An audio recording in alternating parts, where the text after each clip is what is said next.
Welcome back to Derry Public Radio. Reporting from the basement of the Derry Civic Center, this is CM Alexander with the news. In health and beauty, the latest craze sweeping Derry has people lining up around the block at local art galleries. Forget Botox and facelifts. This newest trend is magic paintings. That's right, folks. If you've got a wrinkle, blemish, or even a third eye you'd rather not discuss at dinner parties, the cosmetic artists at Vanity Canvas are here to help. You're listening to Derry Public Radio. This is Derry Public Radio.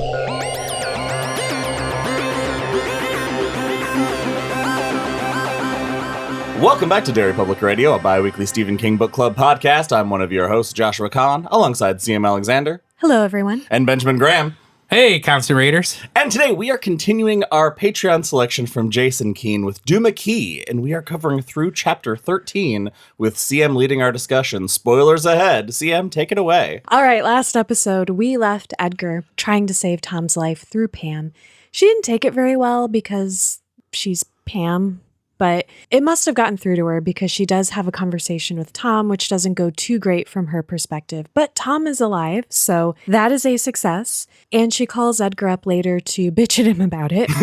We're going to talk about Edgar's perception of Pam a little later because I have something I want to discuss there, but it's not really relevant until we get to the art show. Speaking of Edgar, I want to challenge our listeners to go back to episode 1 and tell me if at any point during the episode I refer to Edgar by name, because I was on chapter 13 before I went, wait, this guy's name is Edgar? We're calling him Edward and Edmund. I don't know. Because like Elizabeth, and like Edgar, and like so Weisman, appropriate. I have memory It problems. really is. No, I mean, we all know that my memory is the worst in the world. And it is very fitting that this is the book we read where I'm just not retaining huge chunks of it. I don't know why, because I like this book. It's really engaging. And then I hear someone go, it was probably Irene. And I go, who the fuck is Irene? There are a lot of characters. Yeah. A lot of people. There's a lot of history, especially in this section. Yeah, it's a strangely written, not in a bad way. Eileen? Ilsa? Ilsa. All right. Does anyone know a neurologist? Yes. Okay, so Edgar spends a rough afternoon with Elizabeth, who's having a bad brain day, and she was both vulgar and cryptic all day, but did lead Edgar to a clue. The family portrait, we talked about that last episode, that features everybody and a picnic basket that we're going to get a lot of foreshadowing about as we go through these next few chapters. And still no idea. Well, a little bit of an idea. We jump back in time to Baby Libbet, and her art is doing pretty well, too. We kind of have these parallels of Edgar and Elizabeth's skill growing.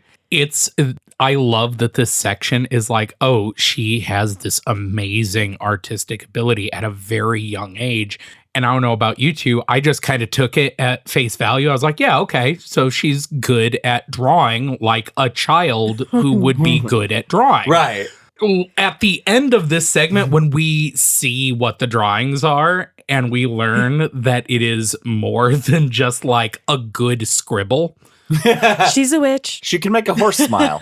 She can make a horse smile, and I love that. You know what I don't love? How ominous this part is, because it tells us, and I like heard this in a very chipper tone, so maybe it was my fault, but she has a new muse, her doll Novine, who starts to talk to her, which at first is really rad, but quickly becomes a problem because dolls are evil. Yes. No exceptions except you, Jean-Luc Picard. There's a full-size Jean-Luc Picard. It's a sex doll. Stop mincing words. She won't let us take its uniform off, to prove it. I know you can tell it's accurate. I know real doll stripper shoes when I see them. I'm not even gonna be upset or defend the sex doll thing, because it's not. I wouldn't even be ashamed. It's not that you have it. It's the way you've posed it with the data one. What's real sick is I ordered a data one, so Can't wait for that tableau when we walk into the studio someday. Get out of my room. Anyway. I'm playing with my toys. I'm arranging my dolls. We were getting off track. Shh. Anyway, let's talk about the shenanigans that Elizabeth and Novine get up to, and please draw attention away from my own. I very much like the very first example, which is Novine tells her to paint, Nan Melda? Yeah. Nan Melda's cake on the ground, which Nan Horrible Melda hadn't thing even to do baked to a a cake. cake yet, but told her it'd be a fun idea. And I love that the line is something to the effect of children think that, violence or whatever is funny. Being mean. Yeah, being mean is fun when it's imaginary. And then seeing it in real life, when that came to happen, was very upsetting for her. Very kid thing. Yeah. It's a real good thing to keep in mind about how much raw emotional energy goes into the things that these paintings, whatever's happening.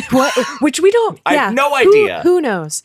Also, Novine manipulates Libet into doing something just completely, totally insane by telling her how happy it'll make her dad, which is bring a hurricane to the island.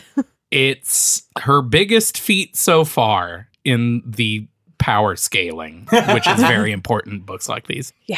She summons a storm and is hurricane. like Specifically a hurricane. Yeah. It is a full-blown hurricane. And is it this, or is it when Edgar does it later, when it's described as like feeling like they're controlling the storm? I think that It's might later, be later. yeah. Yeah. But still, it's crazy because she is a tiny child. Yeah, she summons a hurricane, for fuck's sake. And the purpose of the hurricane is to get treasure. And Novine tells her, hey, your dad's going to love this treasure. So go ahead and do this. I love treasure. I love treasure.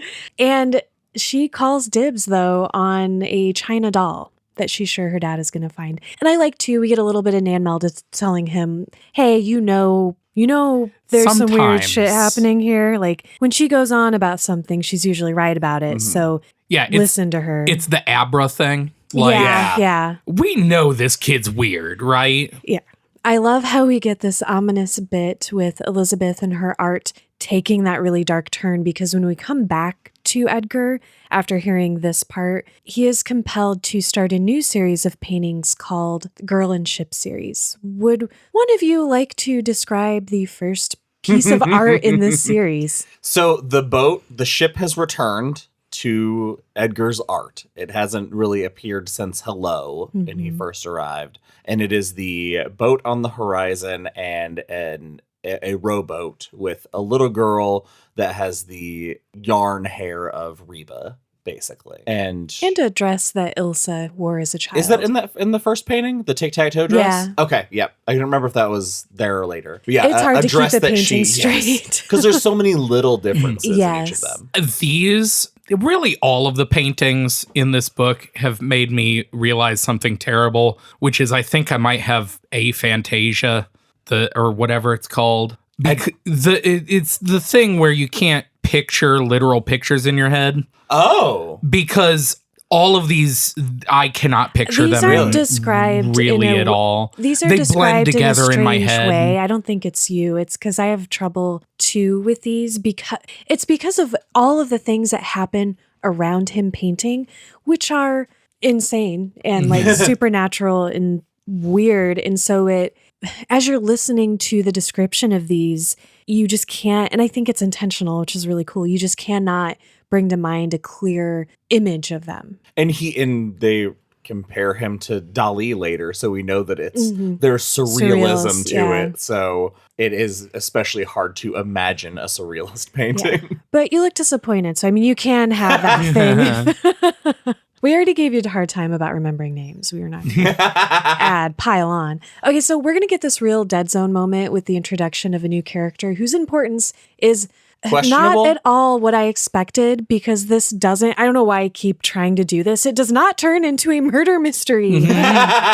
This is Candy Brown. This is hard to read. Yeah. This real is hard to read. Weird. I was not expecting this book to turn into Death Note.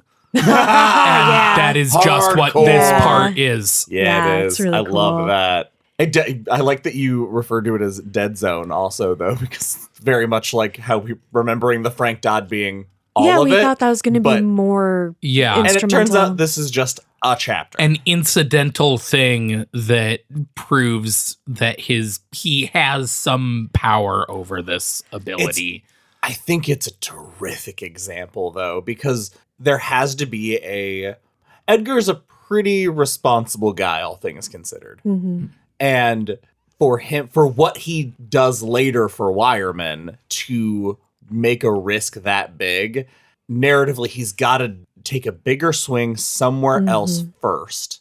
And so I understand why this moment's here to show us what he's capable of before he uses it on someone he cares about. But I expected it to be more important. An ongoing kind of thing. I expected something about what happened to Candy Brown to maybe keep happening in the background a little bit. I thought there'd be some sort of connection to the overall story. Yeah. I mean, it did serve its purpose. I was just going way too far with it. It just the way the chapter starts is so like, because he's talking in the past tense, telling us the story, and he's like, well, everything was kind of weird, but things really took a turn when the thing with Candy Brown happened. And you're like, oh, this is... You expect it to be a mystery, not the things that took a turn where I really flexed my skills in an important way, which is a huge turn. But I thought that we could wrap up Candy Brown's part all at once, if you two don't mind. And then we can get into Wireman's backstory, because we hop back and forth here. So I'll just overall what happens is Candy Brown is an individual who abducted a 12-year-old girl, Tina Garibaldi, from the loading dock area behind the local mall on the mainland. And it was captured on security camera, and her body was found days later. And we know that she was alive for only about 6 hours after the abduction. And the state of her body indicates that those 6 hours were torturous. A coworker ends up recognizing the security footage, recognizes Candy Brown from that, calls the cops. So this guy's arrested, and he's appointed this truly disgusting defense attorney who can read the room about as well as Wireman can read a book. And he brings up all these mitigating factors like Candy's IQ, his upbringing, his porn addiction, his schizophrenia, and so on. And basically says the system failed Tina and this Candy. Is Sarasota's crime. Yeah, he shouldn't have been out on the streets. Sure. And shortly after seeing this interview on the news, Edgar's missing arm starts to itch, and he ends up drawing Candy Brown, mostly. I don't remember if we talked about this last episode, about how often he hits his ribs. No. We did not mention it, but he's constantly going to scratch his phantom arm. And when he's painting, especially. Missing and smacking himself in the ribs. And he mentions that ribs take just so much longer to heal than you'd think. And so every time he hits himself in the ribs, he's like, fuck. I just think that in an adaptation, that would be my favorite part to watch the actor. That would be a really fun, subtle build you could do all the time. So what is missing from this picture? His nose and mouth. I was so glad this painting isn't what I was expecting it to be.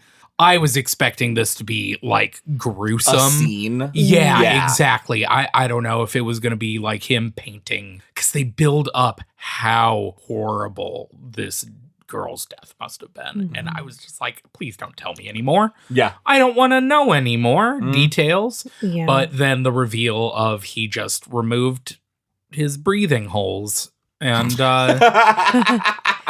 he wakes up the next morning after going and eating a bunch of raw meat or whatever again. and we'll get back to what happens. Yeah. So as you said, he doesn't draw a mouth or nose, and the next morning Candy is found dead in his cell. We are going to talk about what happens with him. But while all this is going on with Candy Brown, let's hop to Wireman, because he has had a scare and he calls Edgar for some help. So this is before Edgar makes his drawing. He has gone blind in his left eye. Which is something he knew was coming. And I like that he says, knowing it's coming and it happening, it's still a shock. But I think it's the turn that it's never coming back from. Yeah, it's like this is the escalation of a chronic issue that tells you worse is along the horizon here. This injury is terrifying to me.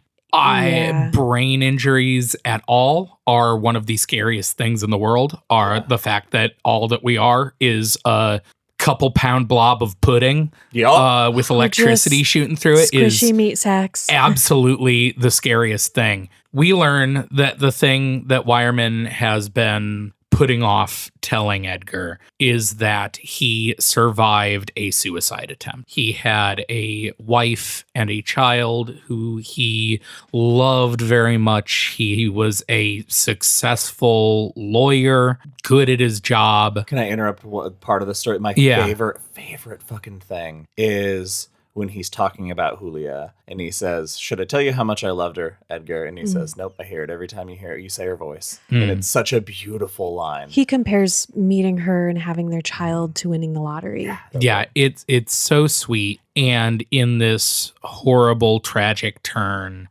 he loses his child, dies of some she swallows a marble. Him, at daycare. And on her way rushing to the daycare, his wife gets into a car accident. Killed head on by a public works truck, and the driver's drunk. Well, it was on her way to the hospital, and their daughter had been dead for about 20 minutes at that time. Yeah. And this mirrors how they met, because they met because she needed to sue somebody because she was in a grocery store parking lot, and a drunk driver injured her again. So now we have this recurring theme. Yeah, and Wireman completely has lost everything, and he one day sits down at his kitchen table with a gun, spins around a bowl of fruit. Man, I like this bit a little bit. Apples and oranges. It's important because apples are red, in the theme of red in the story. Sure. I love the part where he says,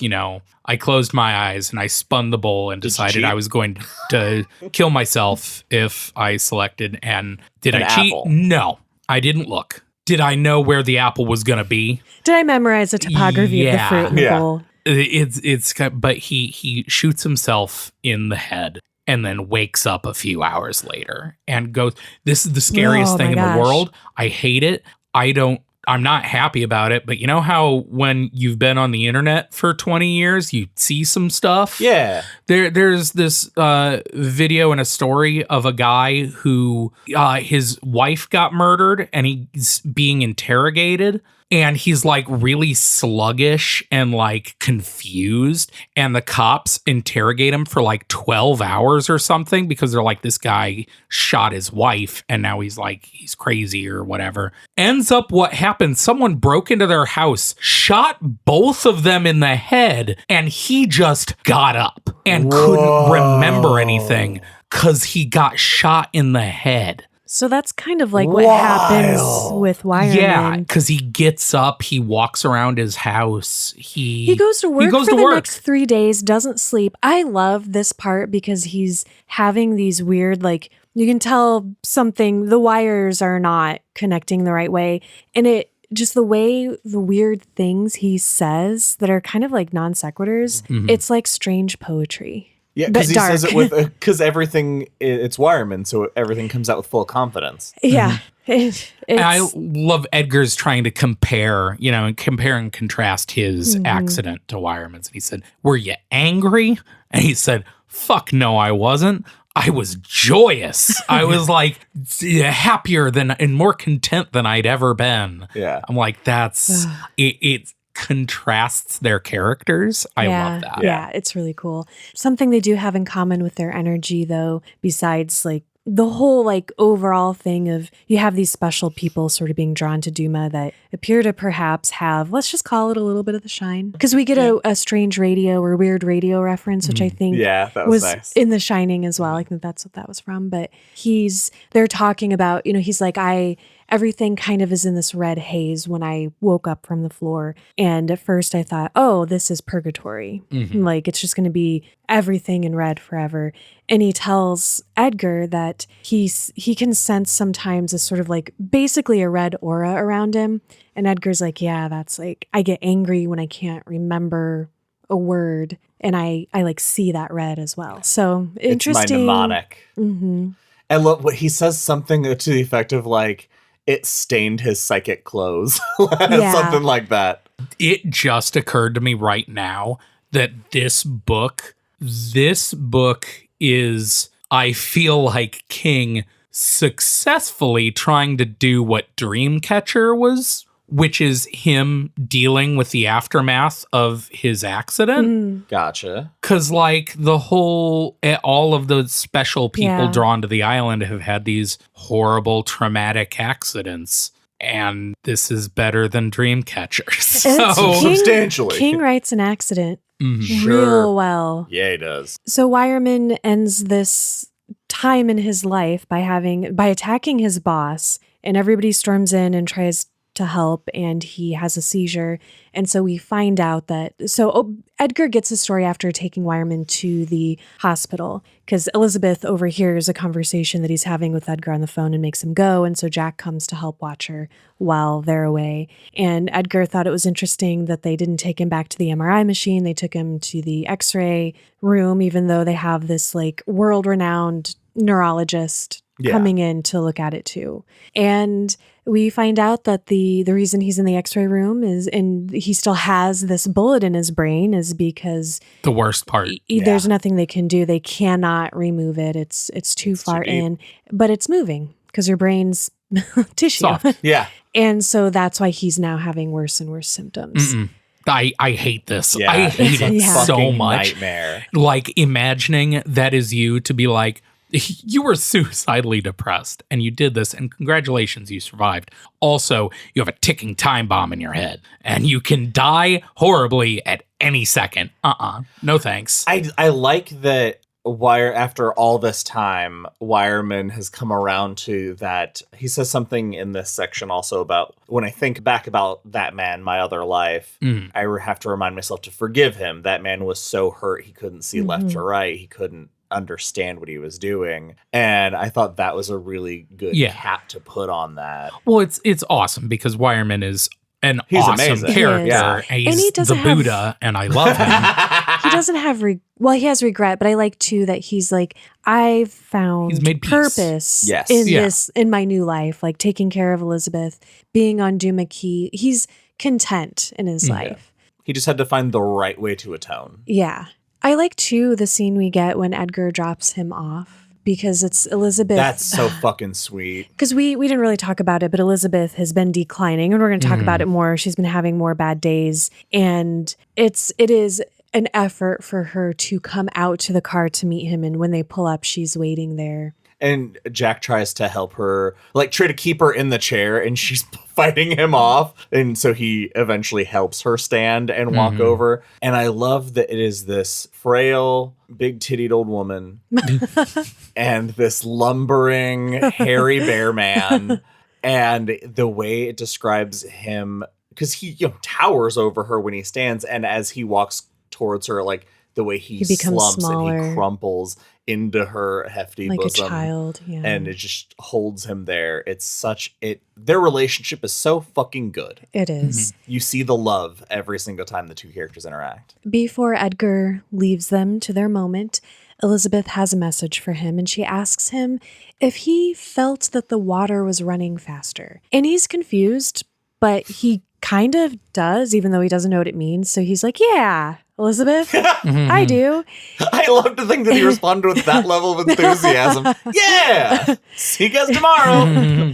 She tells him that she needs him, that Duma needs him, and to remember that when she slips away again. And so she also tells him to look for Nan Melba's red picnic basket. So this would be the one that he saw in the family portrait that afternoon that he watched over Elizabeth. She even says it's upstairs, right? In the she attic. says it's in the attic. Yeah. And he's like, Mom, I wonder what that means. It's that constant, there'll always be more time. That falling into that trap. Well, and we know that there's a force here, so maybe it's part of the force that's pushing the importance of this back for him. Midi-chlorians. Now we're at chapter 10, the bubble reputation. I like that we start things off here with a deeper look into Wireman and Elizabeth's relationship after getting Wireman's just tragic, depressing backstory. Because they care for each other a lot. And, like we said, Wireman found all this purpose living on Duma Key. And this is the moment where he gets like in my head, like kind of like really excitable about like, hey, Edgar, this bullet, like, I don't know how much time I have. You have to take care of her. Don't let them put her in a home because she'll be dead within a week. You can tell this is the first moment he's truly considered that she might outlive him. Mm-hmm. And that panic is setting in. Edgar realizes that something has drawn the three of them together to Duma Key. And he's really moved by Wireman's concern, and he gets an idea. And so he swipes one of Wireman's x-rays out of his folder. He's like, I don't want to steal from anyone, let alone this dude I legitimately like. But I had to do what I had to do. And I love even more that he goes and he begins the painting, and then Wireman calls and he's just like, so yeah, I stole some of your stuff. I like that. I don't know. I like that this part is not like a big behind his back thing. Right. It was just about like not getting his hopes up. If he had told Wireman what he believed he could try, that alone would have been giving a false hope that if he couldn't achieve it would be crushing. So I completely understand. Yeah. But oh God, it's so good. It's a good idea though, because we find out that Candy Brown, was dead in his cell, and he died of heart failure due to sleep apnea, which is when you stop breathing in your sleep, which makes a lot of sense. So shortly after this visit, Edgar starts to work on what we will come to know as Wireman Looks Northwest. Yes. Something that I don't know if we're going to get the answer to, but I find it so fascinating that the medium seems to be just as important in some of these cases, because he puts it in the window of the Florida room. So he can see it. And then he uses it as a light table. Yeah. And goes to a canvas to start, and that's just not right. And it turns out that he'd gone shopping for clothes and grabbed the inserts from the shirts that he bought and a Sharpie. And that's what he does this first draft, or this drawing of Wireman's brain. Mm-hmm. And later there's a thing with the red pen. Mm-hmm. So I'm interested. Yeah. And I think that ties, the pen and stuff might tie back to the gloves. Like, I feel like he's getting tools that give him insight into something. Maybe. I don't know. That's not a very well fleshed out thought, but who knows? So as we said, he sketches Wireman's brain without the bullet against the backdrop of the ocean. And that results in a very excited call from Wireman because his headache is gone. And Edgar, because he knows what he's trying to do, so he's like, okay, is that all? And Wireman's like, don't downplay this. I've had a headache every moment of my existence since I shot myself, and it's gone. And Can you imagine anything that sounds more relieving than that? Having had migraines, I can imagine kind of vaguely, like if they last for a couple days once it's gone, because you start to kind of forget that this isn't forever. So I do that anytime I get sick ever. I will get a cold and be like, I have never not been sick. I will never not be sick again. You can get that way. It's hard. You mourn your life before. Yeah. You never truly appreciated. It's like I didn't appreciate breathing out of my nose as much as I should have. So then when it's gone, it's almost this like euphoric state. What Edgar is most concerned about is, has his vision changed? And it's not. And Wireman's like, okay, what's up? Why are you acting weird? And so this is where he fesses up, because he's like, I'm doing a thing, but I think I need you for it now. Yeah, I'm doing magic at you. And if we're gonna do this, like, come over. I have something to share with you. I guess I need to tell you what we're up to so you can make an informed decision. He lets him consent to this, which is experiment. Nice. Yeah. So he tells him about Candy Brown. There's a moment here. I didn't write down where it happens, but he is feeling his right arm and notes that the nails have grown, but there's no way to cut them. Oh, and I was like, I hate that. Rules. Oh man. Oh, he's going to be in the Guinness Book of World Records for you know the how longest they phantom fingernails. Oh, you know how they treat stuff like that, like in real life, a ghost because that's manicurist. That's a real thing. Because phantom limb happens, is they'll have them put their arm that they have on a table with a mirror. Yeah. So it looks like they have their other hand, and then they'll trim the nails on the one hand Oh, that's while such they a look good at the idea. other, and apparently that helps or the kinda like calm. scratch. Well, because your helps the nerve brain. endings, your nerve Yeah. endings are still sending signals to your brain, That's so cool. and your brain's like, wild. "Hey." Yeah. It is really, really fascinating stuff. So they start to work on this painting and eventually take a break and have some dinner. I like to think they eat nasty, at least Edgar does. Oh, for sure. And so the talk turns to conversation about the possibility of that art show that Edgar should probably have. So let's talk about what we learn here.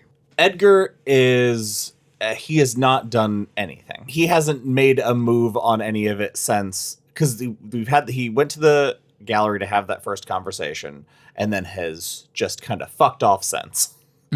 And keeps hemming and hawing about, I don't even know if I'm going to do it. There doesn't seem to be a reason to do it. Have we gotten to the part where Elizabeth has told him to get it all off And the this island? is it. Okay, yeah, this is the part, because he's talking to Elizabeth and she's like kind of lucid in this moment, right? And she basically is like, I know you've been working. She asks him if at some point she asks, have you started drawing the ship yet? Yeah. And he's like, yeah, a lot of the ship. bunch. She's like, get that shit off the island. Yeah, and she's like, the pieces need to go. You can't keep the paintings together. They need to be separated and taken as far from Duma as possible. Send them each across the country in separate directions if you can. It's like getting rid of Dracula. Yeah. And the Wireman's like, oh yeah, that's super easy. Agree to the fucking show. Well, and what he's ultimately worried about, we find out, is that she had warned him too, which we talked about last episode, that the island was not safe for his daughters. He's like, man, if I have this show, my daughters are going to be here. And Wireman's like, no, they're not, because we're going to set them up in the hotel on the mainland. They're never going to set foot on this island. So all of your worries are dumb. God, I hope they never set foot on the island. They probably won't, right? I hope to God they don't set foot on the island. They don't so far. They haven't No, yet. they don't. At some point he says that was a promise I managed to keep. That's right. Oh, I remember that. Yeah, because I was thinking in my head, because all this is so like stressful sometimes. I was like, thank you, King, for giving us that. Give us one Thank piece. you for not making me worry the whole book. If that was I was. Josh. I'm still. Something bad's gonna happen, y'all. Oh my God. There are so ghosts bad. and shit about. Something so bad's gonna happen. So Edgar agrees that he'll probably have this show, and Wireman's like, cool, I'll basically be your manager, and I'll look over any contracts for you just to make sure everything's on the up and up. This ends up, and I didn't realize this until I was reading it again, being so insanely awesome and helpful for Edgar, because he changes the terms of payment if Edgar sells up to so much money, and Edgar's like, I missed that. yeah, Edgar's like, oh, well, who That's cares? not gonna It's Never happen. gonna happen. Yeah, and he saves him a lot of money, turns out, which we'll get to. But so Edgar begins making arrangements for that with Nanusi and his staff, and everything is going pretty well until he learns that there's going to be a lecture. And guess what, dude? You're giving the lecture, because who else would give it? Right. And its intent is to drum up excitement for the show, because he's not an established artist. He is a newcomer. He's an American primitive. He is. And we're going to come back to this issue later. But for now, Edgar is really just focused on Wireman's portrait.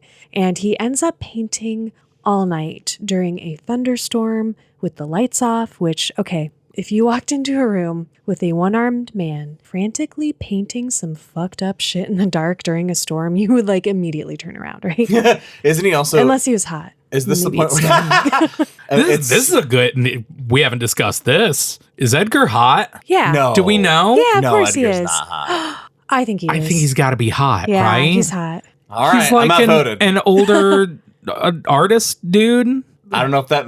I mean, Silver hair. Is Bill Denbrough hot? I mean, that ponytail. He's an artist. That ponytail, though. Anyway, I distracted us. I didn't mean to do that. I think it feels like heavy piano music should be playing in the background while it's the a light very flashes. cinematic Yeah. scene. And you're just seeing the one arm flying through the air. Well, and as he's painting, And he then the can other arm see painting. he Yeah. can see his missing right arm in the dark. And he is imagining, like in real life, not on the canvas, a derelict ship in the storm dropping the living dead onto the beach. Cool. And he finishes this portrait, takes both of his hands and snaps the paintbrush in half. That's what artists do. That's how you end a painting. Yeah, I mic drop. assume. Yeah, exactly. That's what I thought. I assume, maybe we'll get clarification on this. Maybe it doesn't matter, but I assume that's to sort of break whatever magic is in it, so that the painting, I don't know. Later it comes up like, what if the house like burns down with my painting in it? Something crazy, like Portrait of Dorian Gray style. So I guess I kind of attributed him breaking the brush to sort of severing some sort of connection that might not make whatever's happening permanent.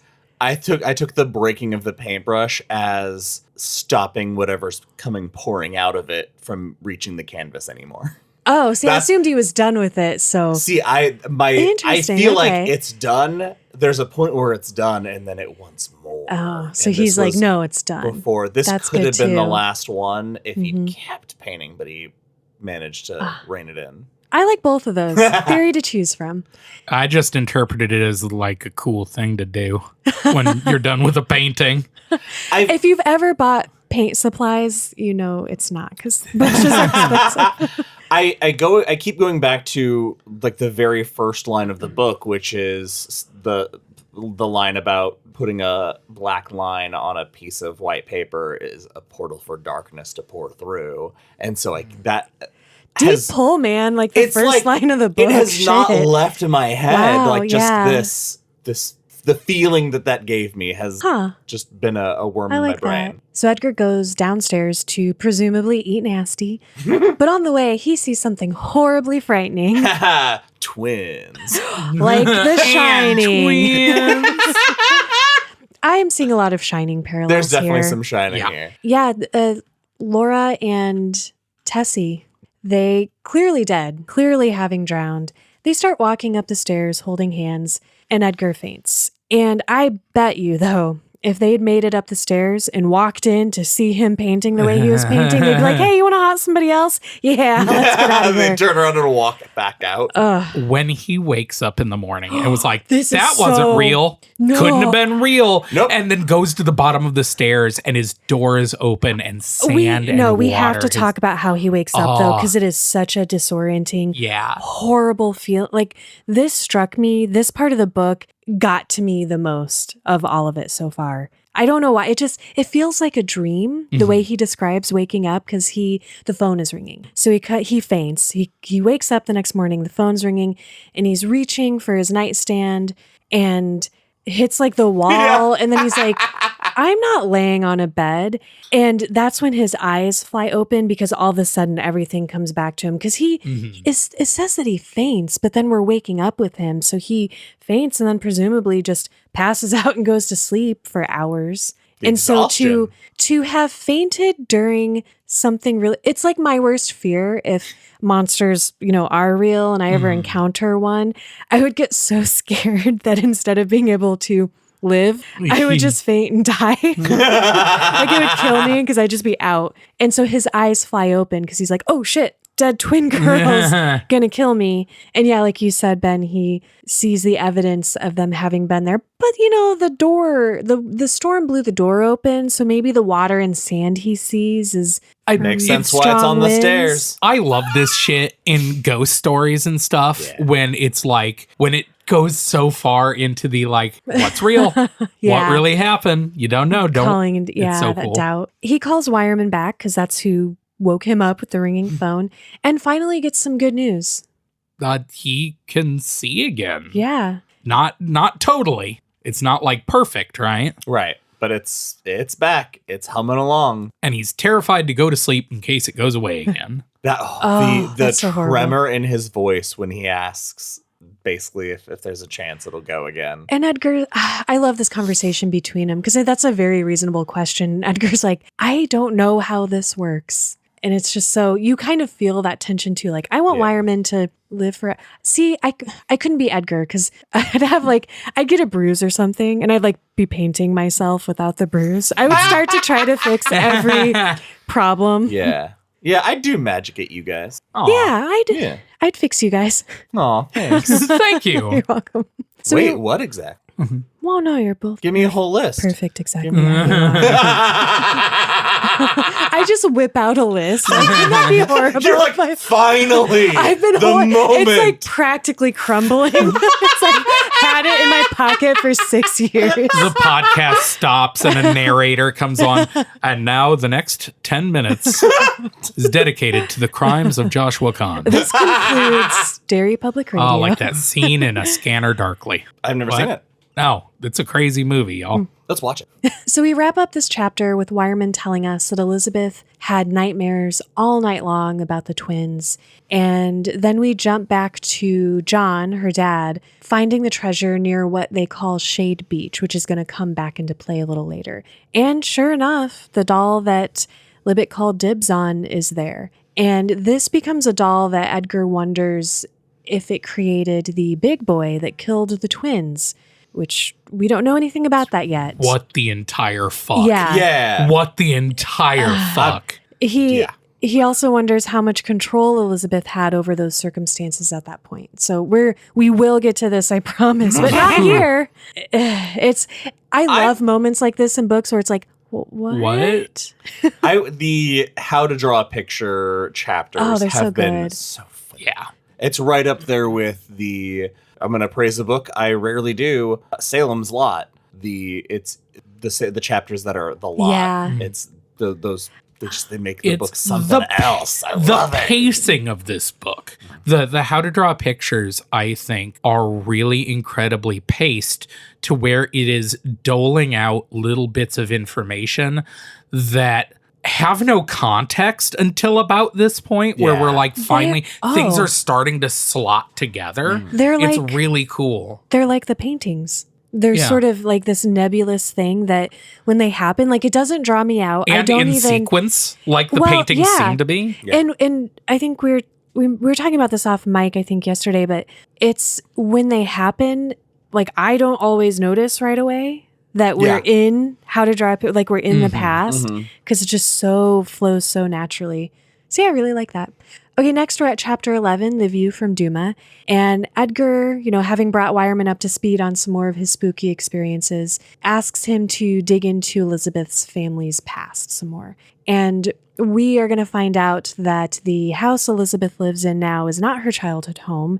That one was left to decay, and it's further south on the beach, kind of like that space where Edgar on the and way Ilsa to were the trying sick to go. jungle. Yeah. And got pushed away by some unknown force.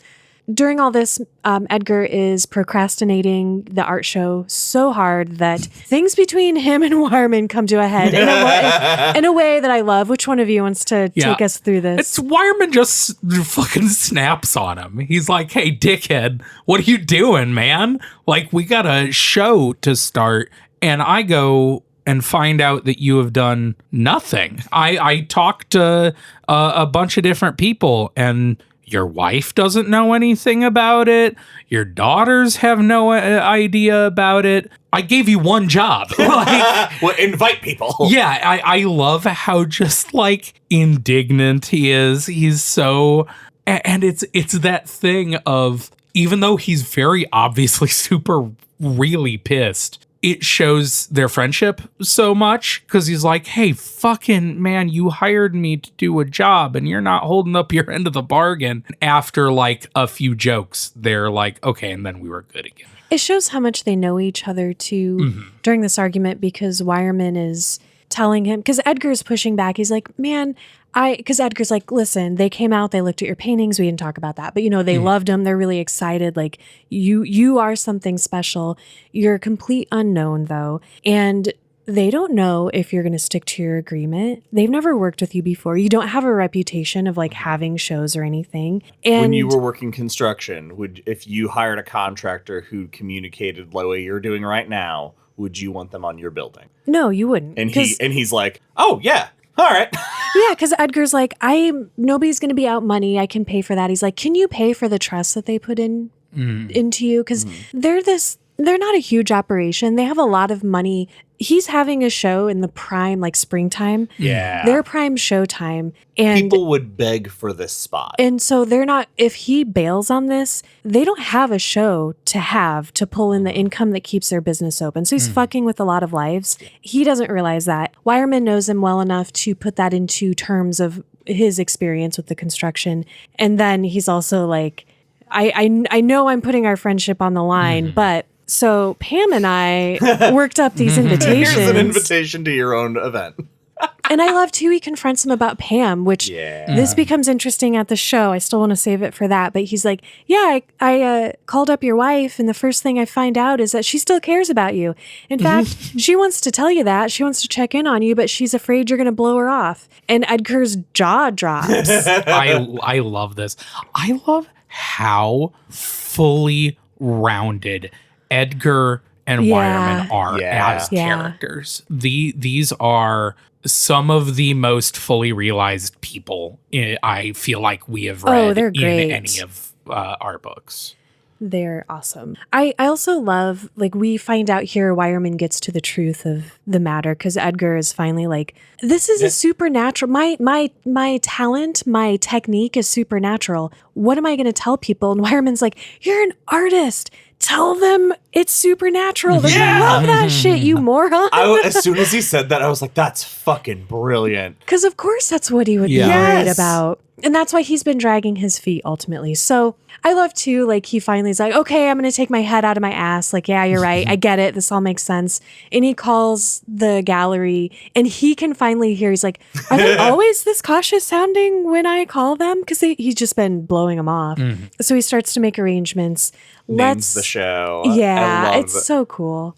And importantly tells them, well, okay, we can have the show. Here's all the stuff. But these particular paintings aren't for sale. The Girl and Ship number 8. And all Wireman. the Girl and Ship series, because they're not finished yet. Right. And the guy's like, oh man, I wanted to buy one of those. And he's thinking in his head, yeah, and per our contract, you get it for a real great deal. And he's like, it's just not finished yet. You know, maybe when the series is done, I'll sell them. Let's jump ahead though and talk about the night of the lecture. What did you guys think of this? I thought Edgar was being a real wiener leading up to this, but that's coming from someone that enjoys public speaking. So I sometimes forget that it's not a joke.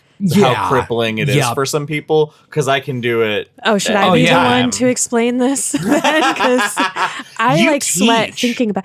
Okay, don't share this with anybody because I'd be embarrassed. But every time I teach, I'm like, whether it's in person or even if it's virtual at my computer, just on the webcam, I start sweating so profusely that I am soaked through to my undergarments by the time I'm done teaching. Oh my gosh. My students have no idea. I'm just like pouring buckets of sweat. You can't, for some reason, when I sweat, like I don't really get, like you can't tell that I'm sweaty. I don't, like, it's sort of a curse and a blessing. So funny. So like Devin, I'll get done and he'll, I'll be walking past him and he'll like, pat my back or something. And he's like, I'm sorry. I was teaching, so I'm soaked to the bone because I'm speaking in front of people. But this is what I chose to do, and I do it every week. But it is really like you're just so, am I going to, because when you're going to public speak, like you know what you're going to say, but then you're worried once I'm up there in front of everybody, am I going to have the grace that I have as I'm thinking about what I want to say, or am I just going to be a bumbling idiot? Yeah. Josh and I get it. Going up on stage and knowing what you're going to say. At work the other day, one of my coworkers told me I have, quote, big improv energy. And I have never been more insulted by something so true. Yeah. Anyway, what were we talking about? Edgar, who does not have big improv energy. He sure doesn't. No, he's freaking out. He's introduced by Nanutsi, who I love. Who also seems to be super nervous. Yes, and I love that he's saying like, this artist's work is going to speak for itself. It's going to say so much more than I could put into words about why we're excited for this, why we chose him. And then he's like, and then for the next 10 minutes, he proceeded to explain why he chose me, which was just really cute. And then he tries to give him the wrong hand to shake when he introduces him on stage. And so they end up shaking over his notes that he also sweat through. But what's scary is he starts to freak out so hard that he gets angry and he's like, oh my God, I'm going to say something really shitty. This is going to be a disaster. And it seems like it really would have happened. But then he looks out in the crowd because he remembers Wireman said, I'm going to be right in the middle, right up front. You're going to see me easily. And he sees Wireman, but then he sees somebody next to Wireman, and it saves the day. It's Cayman. It's his therapist. The mountain of a man is here in the front seat. And he's squeezed into the front. And he's just looking at him with that smile that says, you can do this. Mm-hmm. And that's all he needed. He says it to himself, and he is ready to go, and he does his best. And honestly, he only needs to talk until he can start showing slides. Once he can start showing slides, the crowd is eating out of the palm of the hand he has left.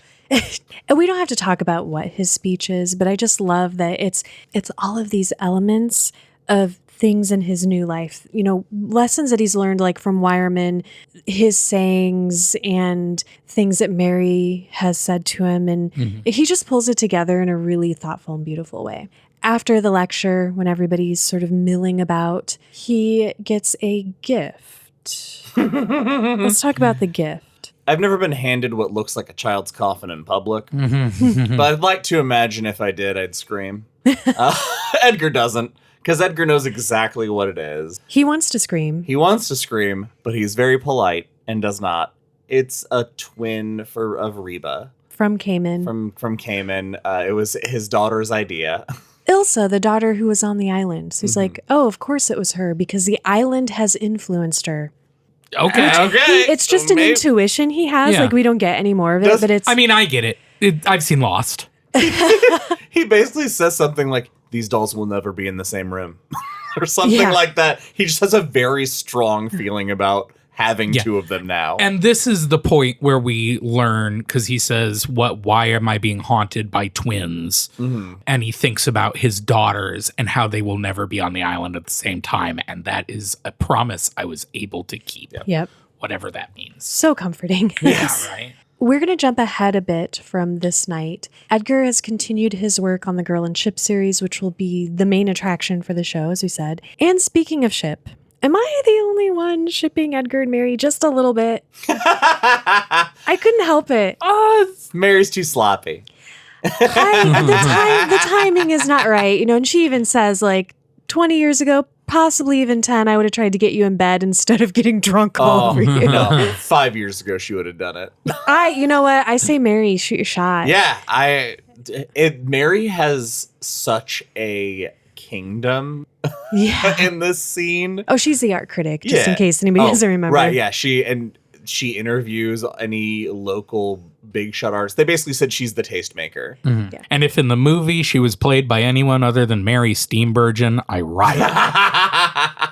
Michelle Pfeiffer. Oh, get it in, Edgar. Well, yeah, then well, if we're making Edgar sexy, then I have been trying to cast Edgar in my head since that came Tom up. Jane. Ooh. He painted in the last King movie. Tom Jane would.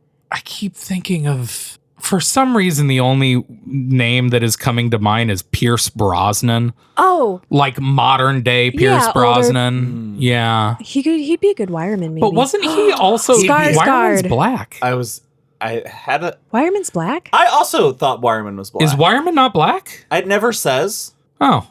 I thought he had long gray white guy hair. There because I thought he was black, and then there is a line that made me think, oh, I guess he's not. Oh, well, in my head he is. Canon. Because at one point I almost made a comment about how Duma Key is fan fiction written in Shawshank about Red and Okay, so let's get back to Mary in the interview. I really like that she's asking Edgar all of these art questions, like, how'd you set the face? And he's like, oh, I took pictures. She's like, I'm sure you did, dear. How'd you set the face? And he has no clue, like, what technique means or is. I wish this bit would have went on and he was like, okay, what kind of brushes do you use? And he's like, you gotta slow down. I also like when she's like, how many pieces have you done? He's like, oh, like probably 30. And she freaks out. She's like, dude, artists spend months working on one piece. And in a couple of months, you've done like 30. People are going to kill you in jealousy. We don't spend a lot of time on their interview. We spend more time on what comes up next because Mary starts to dish on Elizabeth's history. And we learn quite a bit here because I think it was Wireman who's like, hey, during your interview, Mary knows the scene and Elizabeth, before she got this ill, huge part of the scene. So let's talk about what we learn. We get the start of the rumor that Elizabeth, is there any credit to this rumor that she was a painter? And she seems to recall hearing a story. Someone said that it was true. But when she asked Elizabeth about it, she basically said, can't even draw a stick figure. You know what they say, if you can't be an artist, be an artistic supporter. And it turns out that's not the joke. I know. I was like, wait a second. I watched you roll through to find what the words were supposed to be. I was like, it's not even a phrase. Anyway. But the point is that as he looks further into this, as this kind of chapter goes on, we come to find out that she's said weirdly almost that exact same answer to everyone who's asked. And it makes him think, that's suspicious. Well, doesn't he say someone telling the truth can have like holes in their story, right, but a good liar never deviates? Yes, exactly. She has her story. We also find out that she's trying to also prove how much she knows while she's sharing all this, and is like, that Elizabeth lets artists stay there for free. And he's like, oh yeah, she has a Dali. I've seen it. It's awesome. And it goes a little bit more into the family history. We learned before that the daughter had run off with one of his employees and everything. The oldest daughter. The oldest daughter. And I believe we also find out here that, because we knew that already, but we hadn't heard that the oldest daughter came back to Duma when the twins disappeared, and she was here for like another few weeks and stayed. And then we find out that that's how we find out that also Heron's Roost is not, or no. Yeah, it's the same name, but it's the house they grew up in was left to decay, and then he pieces that together with what Wireman told him earlier, and now he has a more complete idea of the about how John basically left everything and moved on. We get a little bit of history about John too, kind of his importance in the community. And like there's a possibility he helped with bootlegging, and so he has some. That's part of how his money is kind of an unknown amount of money he has, and why he has all that influence. It's drunk dishing. It's fun. Sure. We don't have to like go over every detail. It's just a fun bit. So later on, Edgar ends up, after this interview, he goes home and he finishes the Girl and Ship series at some point after this with his 8th painting of it. And he realizes that final one is scary as shit and he does not like it. Yeah, it's like, this is pretty much the best thing I ever did. And I fucking never want to do anything like that again. Although he is about to add the red picnic basket when he is interrupted. And the wireman calls to say that Elizabeth is having a clear patch out of nowhere. She's around. Can you come down? And I would drop everything and be right down. And he asks her if she said anything strange, because he knows what he was about to do. And you're like, did she say anything weird? And he said they were talking about throwing Percy in the cookie tin in the water. Which is the name on the ship. Yes. In a name that they had never heard her use before. It's not a known doll name. And the leaking table. And also that the table was leaking. I have no idea. I have no fucking idea. This causes Edgar to abandon the picnic basket, and I hate this. This is where he mentions that even 4 years later, he regrets doing that, but also admits that it was probably already too late at that point. Mm-hmm. Whatever that means. Well, we kind of find out what that means at the end of the section we're covering, but it just sucks. Elizabeth's clear patch doesn't last long, which throws Wireman into a bit of a depression again, because he can tell that it's near the end for her. Although he does have that worry, like she's going to lose her mind before her body gives out, and then she'll just be this shell of her former self. As someone that used to work in an Alzheimer's ward, it is one of the worst things. I can't even imagine. Wireman shares the information he was able to dig up for Edgar, and this is where we get a little bit more of that. We kind of lumped it all in with Mary's as well. I will just add here that... this is where we find out that the name is the same as the house. That's right. And that it was abandoned. And their death, the twins' death, was attributed to the hurricane. It was speculated, because they didn't know what happened to them, that they went looking for treasure on Shady Beach after their dad found some, and they ended up going into the water. The riptide got them, and they drowned. This conversation is interrupted by Elizabeth's nurse, who... this is actually where Elizabeth has enough clarity to ask him about the ship paintings and again, give that warning. We already talked about that, so we can just kind of move on from there. But he agrees that he's going to sell the series when he gets home, because she kind of scared him again. So he can't fall asleep until he calls a gallery, and he's like, okay, you know what? Let's sell the Girl and Ship series. Except for the 8th one. Yeah. That one's fucking mine. He goes all Gollum about it. Well, one for him, and then Wireman's photo for Wireman. Yeah. It makes sense. One painting to rule them all, one painting to find them. Wireman's is going to be shown too, because it's amazing, but it's NSF. I always do that. NFS. FS. We're coming up on the show, but first... No, his paintings could be more NSFW. We're going to see how Tessie and Laura actually died through a vision Edgar has, which is my second favorite part. I am so... This reminded me of Lisi's story. It's so fucking crazy. Yeah, the Hollyhocks story. Yeah, this is a vision of his. Again, we're in that space. How literal is this? But it's it's horrifying. Do you want to explain, Ben? Yeah, it's the twins, and they are running from the big boy. A giant fanged frog. I was not. No. I had forgotten about this.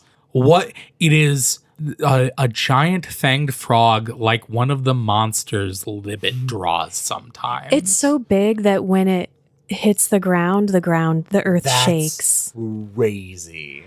And they run and they start swimming out because they see a ship. The bay. And one of them drowns. Yeah, Laura drowns first. So I thought, because this is where the woman in the red robe comes back.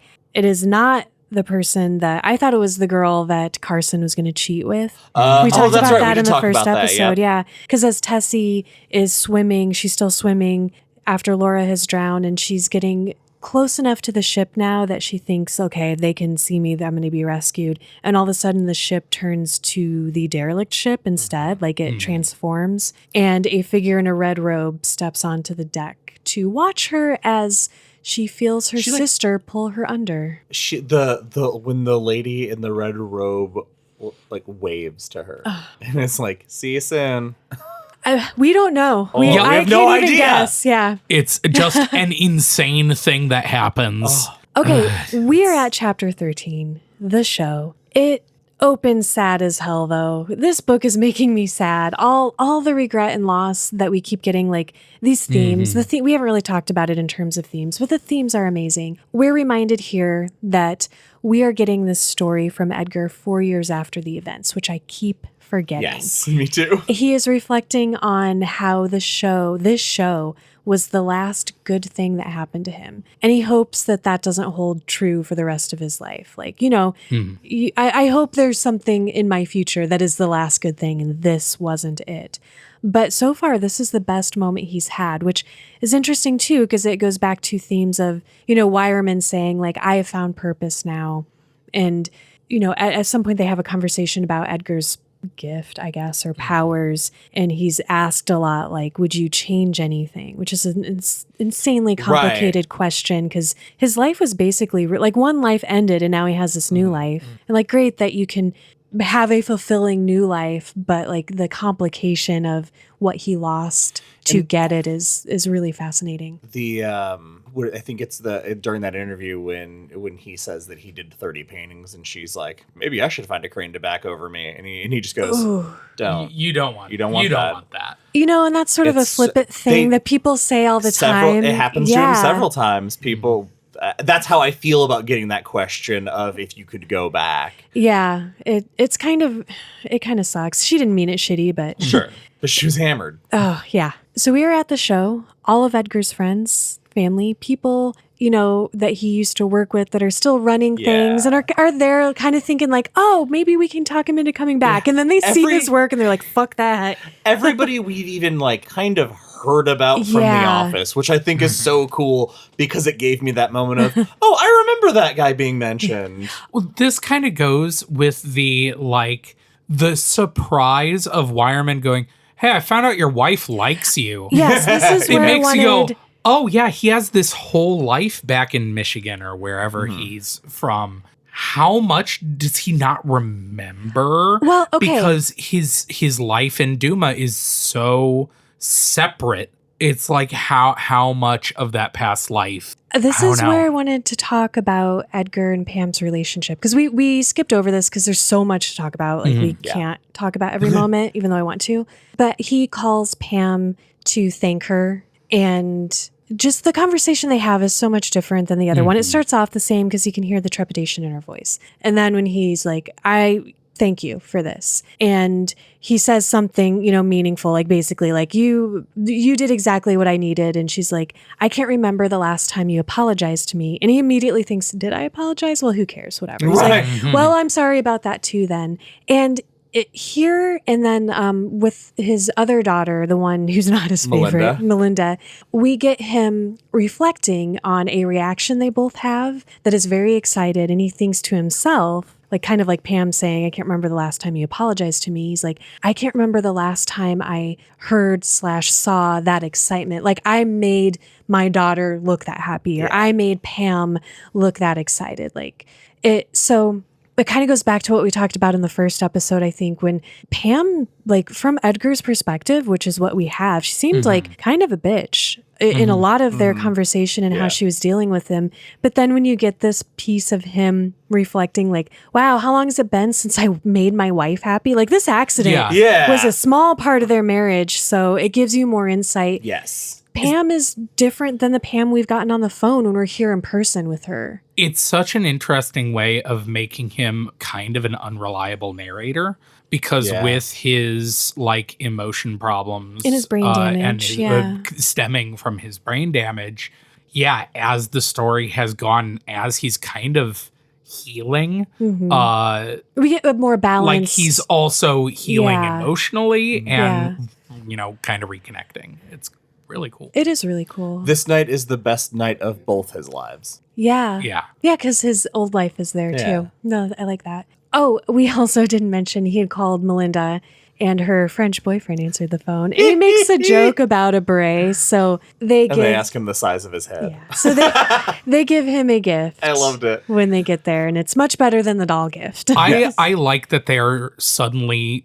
because we get barely any Melinda up to this point. Yeah. And now she's kind of being like when she shows up, and she's very Pam and Ilsa's very Edgar. And when we start finding out that something is wrong with his other daughter, and that he there's something he doesn't know, and no one will tell him, and everyone keeps saying like, don't ask about it. Well, it's about Carson. He vaguely asks about it when he calls her to be like, okay, I'm on it now. Like, you're going to get the official invitation, because they've all been plotting. And he casually brings it up. And she's like, you know, my tour got extended. We'll see. I still love him, but he's got to figure some stuff out. Yeah. It makes it's an interesting way to bring in the second daughter. And then you know that something is looming. The show is a huge success. The net profits were $506,000. something we talked about this last episode. Everything sold.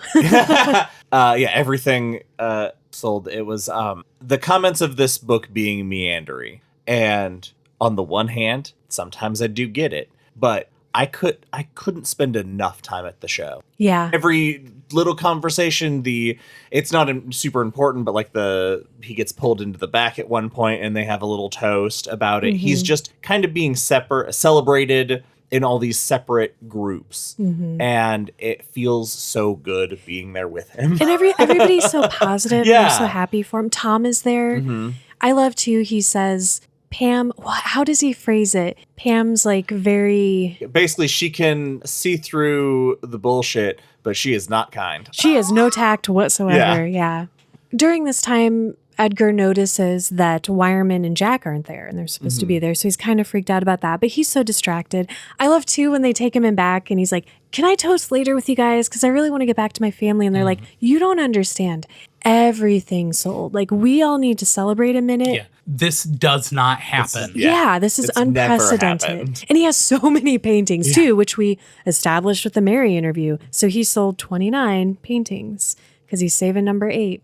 Eventually, though, some people show up. We find out the reason that Wireman and Jack were so late is that Elizabeth demanded that she come along. Wasn't expecting it. Oh, before we get to that, she was dead. Before we get to that, I want to mention real quick, Pam is disturbed by the Girl and Ship series. And because Edgar had convinced her, like, hey, I know what I'm talking about. We didn't mention this either. He calls her back up and he's like, you just got out of the shower about 10 minutes ago. Yeah. You're sitting in a rocking chair that you just bought. You have a cat. It's hiding under the TV. You bought a new TV. Yeah. Yeah. And so she knows that there's something going on with these paintings. And she's like, is this Ilsa? And he's like, oh, fuck. Okay, it is, but I did not mean for it to be, and I don't want it to be. Mm. And he reflects again of Tom saying, like, she has no tact, basically. And he's like, yeah. But she's right. Okay, so let's talk about Elizabeth showing up.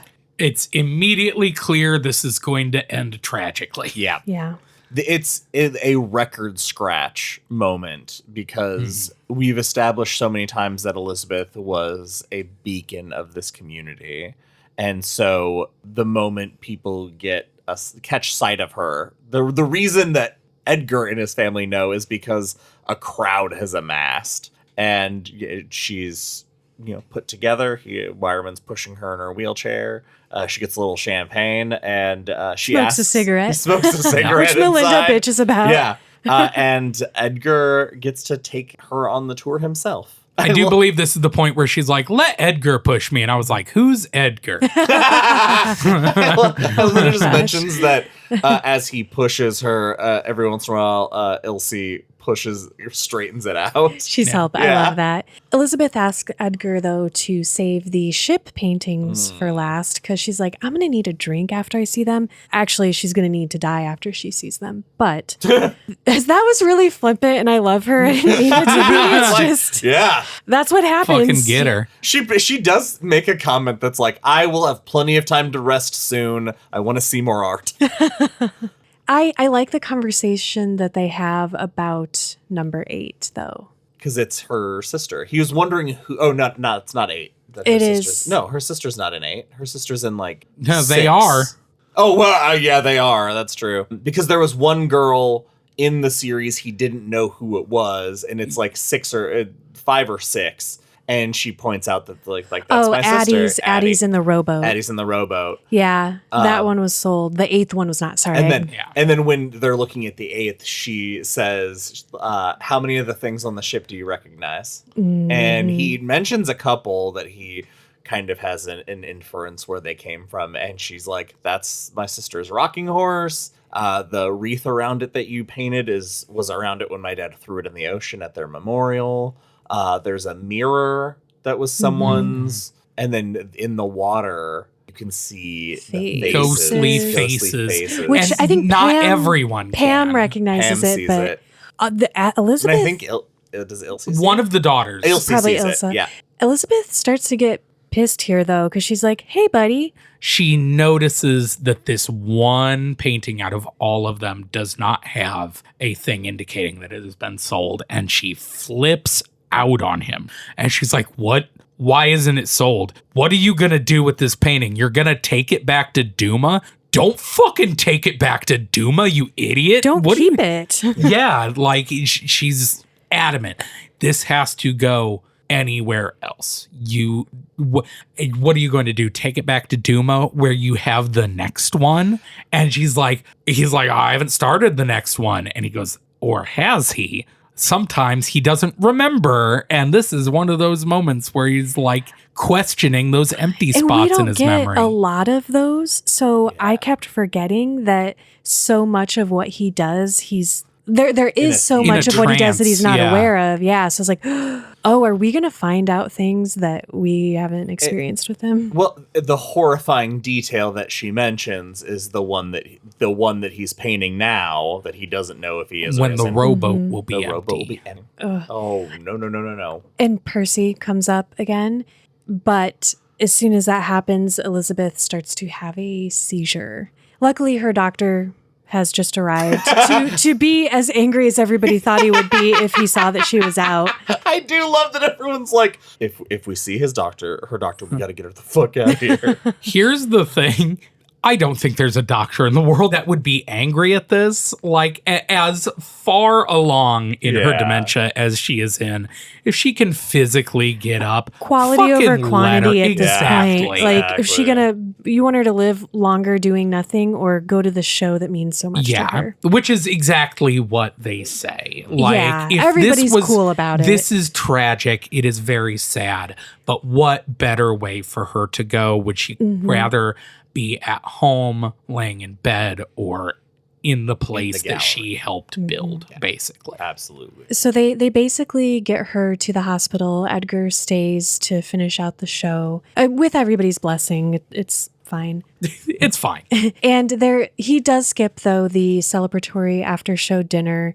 And luckily, Mary is there to not drunkenly take him. He hesitates because she's like, hey, do you need a ride? And he's like, she's like, I haven't had that much to drink. I've only had 2 glasses of wine.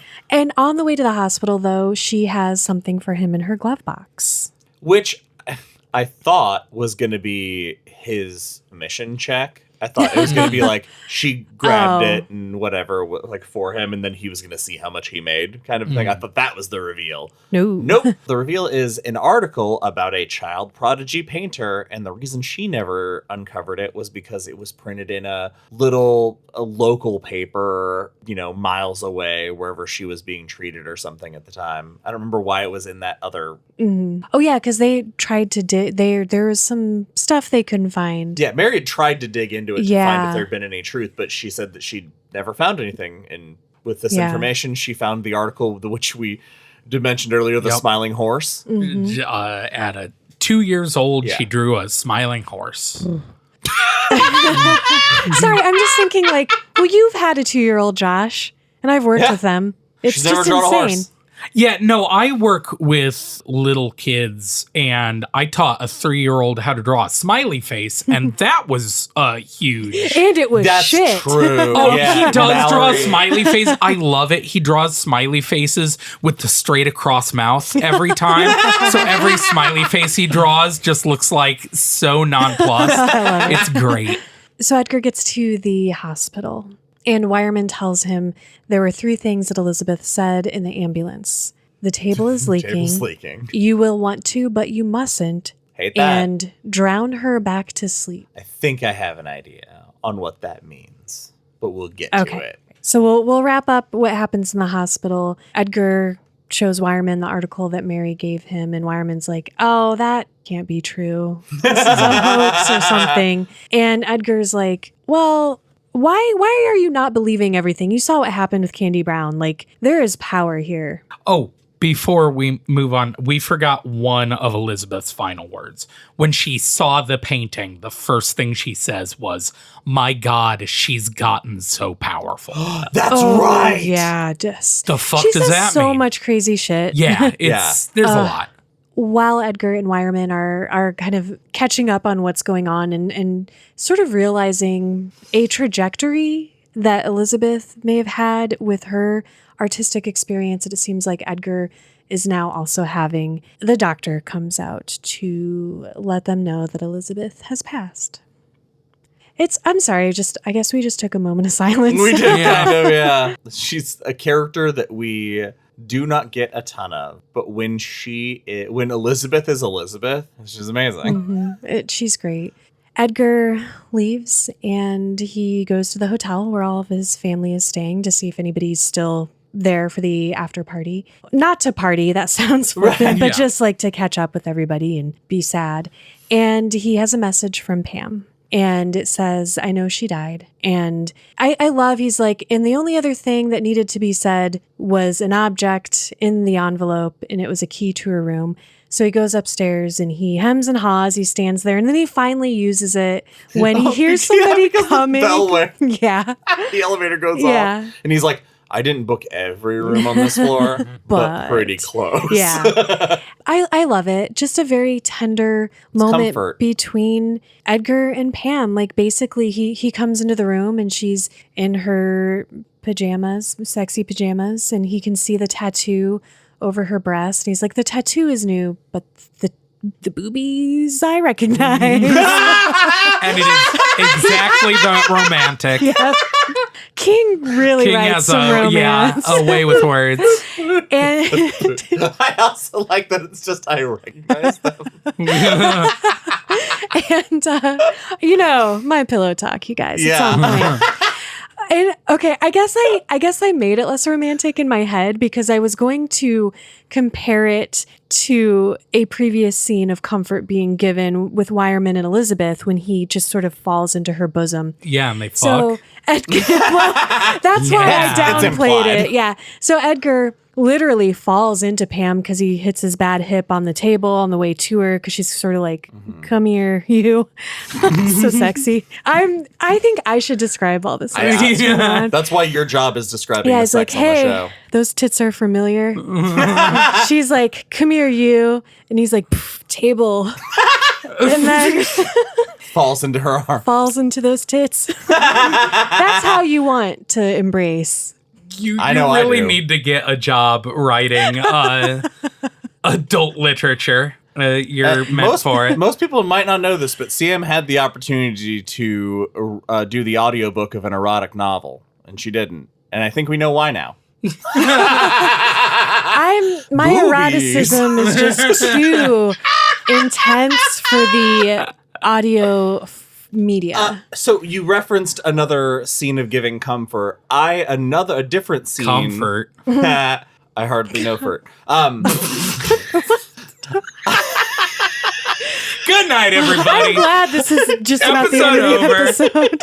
The scene of giving comfort reminded me of Pet Sematary. When Lewis loses the kid and gets home and his wife draws him a bath and she's like, just being there. The support is about being in the space and that's the marriage comfort. Yeah. Like that's what it evoked from me. Yeah, it wasn't like we're going to get back together. Yeah, it's not sexy. It's compassionate. It's loving. And it shows that their marriage meant something too, because they had a strong enough connection and they clearly have a family together that can just be comfort, even though it's a very intimate act that typically has occurred between them as man and wife. He says, it's not here, but he says at another point that he realized essentially the divorce is paper only. There are many ways she'll always be his wife. Yeah, that's come up a few times and it's really cool. After he stumbles into her boobs, we sort of pan to the window and the curtains are blowing gently in the breeze to indicate bone time. We end this section with our final, for this episode, how to draw a picture. This last how to draw a picture gives me more questions than answers, as the rest of them have also. Essentially, she's saying that she pulls Nan Melda aside to have a conversation in the place she can't listen or doesn't have where power. She doesn't have a hold. Sure, whatever the fuck that means. And we know that Elizabeth has a hard time talking. Everything that we've in these how to draw is her internal, so it comes out right, but we know that she has those challenges. We never know how much better she ever got. But it says she basically explains to Nan Melda that something bad is going on, and if they don't do something about it, her sisters aren't the only ones who are going to die. And she thinks Nan Melda believes her and she says something like, I don't know if it's because she's seen the big boy. Yeah, because she's seen the big boy and Charlie. And Charlie. She's seen them both. And Charlie. Who the fuck is Charlie? Yeah. Wasn't that the anteater from Kingdom Hospital? Oh. That was a teenager. Antibus. Oh, yes. Yeah, okay. Well, it's ominous too, because then Edgar's like, oh, Nan Melda must have known what needed to be done. Mm-hmm. Sure. Yeah. Something with the doll. Something needed to She be done. asks her about her new doll, and she's like, oh, it's in my special box. Mm-hmm. And its name is Percy. In her heart box. Percy has a ship, and the ship's not nice. So she says, this is another one of those instances of, we've talked about reading it versus audiobooking it. It's always so funny in scenes like this where the acting is, the doll's name. What's the doll's name? Percy. Perse. Percy's a girl's name. Percy. And then, when you have those, it's said the same but spelled different. It's always so funny to me when those happen in audiobooks. And then when I read it and I'm like, oh, yeah, duh. Oh, Josh, you said you had a theory that you were going to share at the end. Okay. So this is a very loose theory that ties into how I think the book might end. It is, I think this derelict ship is a plague ship scenario, and it crashed onto the quay and was buried over the other storms that happened, and Heron's Roost is built on the site. That's why no shipwreck was recovered. Oh. The house is built on the shipwreck, and that's why there's that power, that sickness, and the drown her back to sleep is, I think at the end of this, Edgar's going to summon a hurricane that takes down Big Pink. It puts the key underwater. Ooh. That's my guess. Okay, I guess we'll find out. We'll see. That's it for this episode of Derry Public Radio. As always, thank you for listening. Join us on our next episode where we will be finishing Duma Key. For Benjamin Graham and CM Alexander, I'm Joshua Kahn reminding you, when someone offers you a blank check, you must never, ever cash it. Hey everyone, CM Alexander here. Thank you for listening to Duma Key Part 2. We hope you enjoyed it. I have an outtake for you at the end of the episode, but first, please follow us on Facebook and Instagram at Derry Public Radio and X at Derry Public. You can send us an email at derrypublicradio@gmail.com. We love to hear from you. And you can follow us on Etsy and Patreon for merchandise and bonus episodes. I hope you enjoy this outtake. Would one of you like to... Oh, again, I did not read this section. I we're forgot. Gonna pretend that we you always did. forgot when you say you did. Yeah, well, but I keep bringing it up. Would one of you like to talk about this? Yeah, sure, I'll take it. I will kill you. Do not fuck with the editing. But now it's a good bit. I hate this bit. That's all for now, listeners. Goodbye.